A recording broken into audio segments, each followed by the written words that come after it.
You're this perp back with another video. Just got done watching Are You Afraid of the Dark? Curse of the Shadows, episode 4. Wow, I'm really enjoying the way that they're pacing these episodes out. I'm enjoying this cast. No character has really annoyed me. This was definitely another solid episode from last week's backstory of the Shadow Man. Before I get into this review, hit that like button, subscribe, follow me on Twitter at perpminer420. And with all that being said, let's get right into it. So, with them doing the seance and doing these spells, Luke and the gang think that, you know, they got Connor back, they broke the curse. But little do they know that we find out exactly what happened to Connor when he got snatched up by the Shadow Man. He's in this, like, kind of in-between realm, or the dark room. That's what they called it.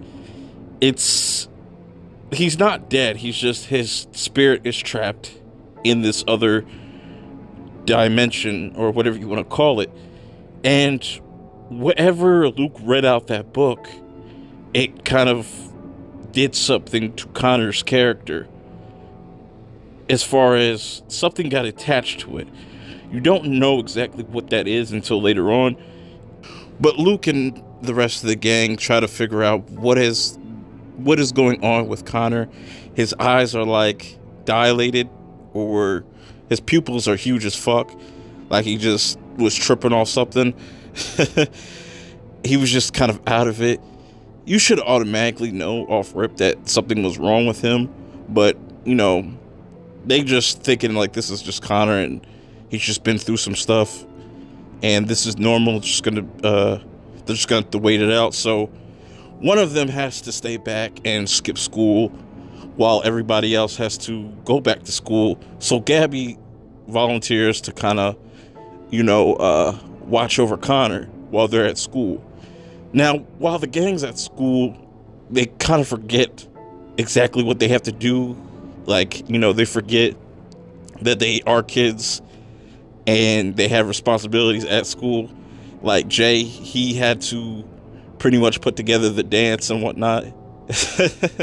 That was a funny scene.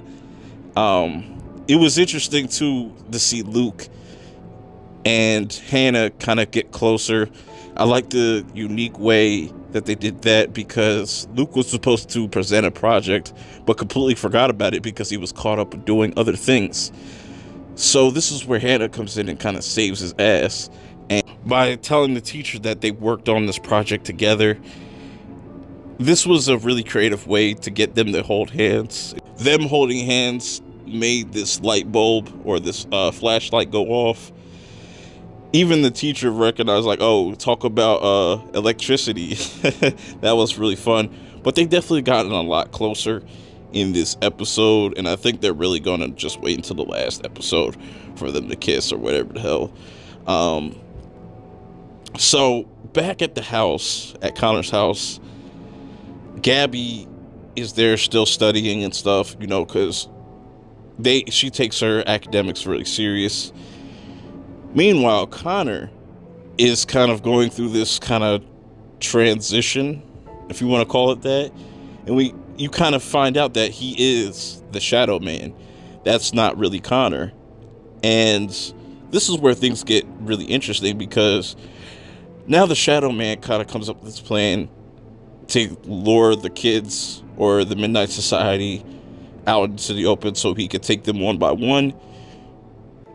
But Gabby makes mention that there's a school dance, and that's where all the lights are going to be off. So now the Shadow Man's like, okay, that's even better. Now I can take these guys and whoever's at this dance.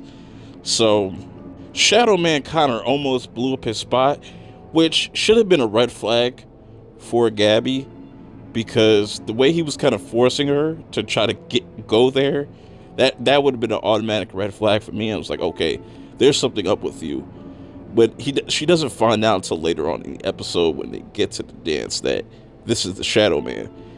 Going back to Sardo, you know, Luke gives him the book back and whatnot, and lies to Sardo multiple times about not opening up the book. It took Seth going to Sardo because he's still trying to figure out his scary story to tell the group so he can become a part of the Midnight Society. And he pretty much tells Sardo, like, yeah, Luke used the book. And we find out that it wasn't a spell-breaking spell, whatever. It was essentially a spell to protect the Shadow Man from the light. The scenes between Sardo and Seth were hilarious, though. That back and forth was really funny. Seth has become one of my favorite characters because he's very ambitious.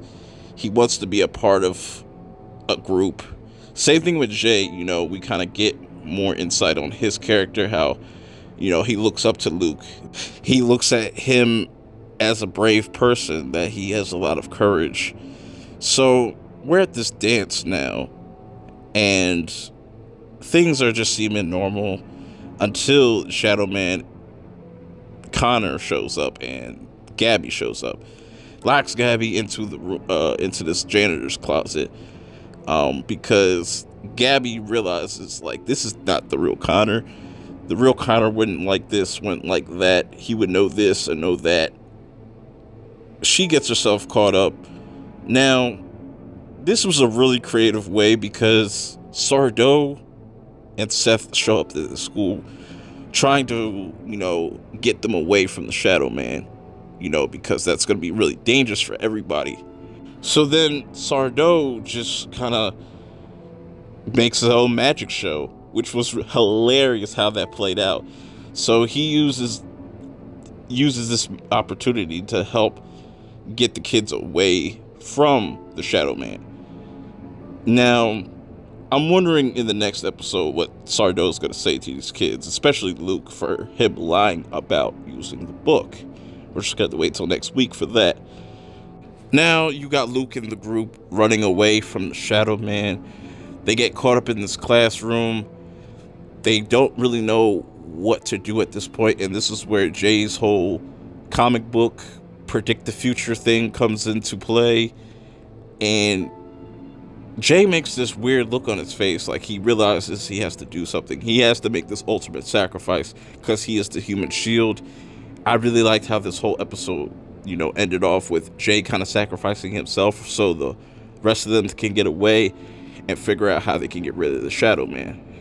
Really dope episode. What do you guys feel about this episode? Was it better than last week's? I think that they have paced all these episodes really well. Nothing annoyed me. They're explaining things. We got 2 more episodes left.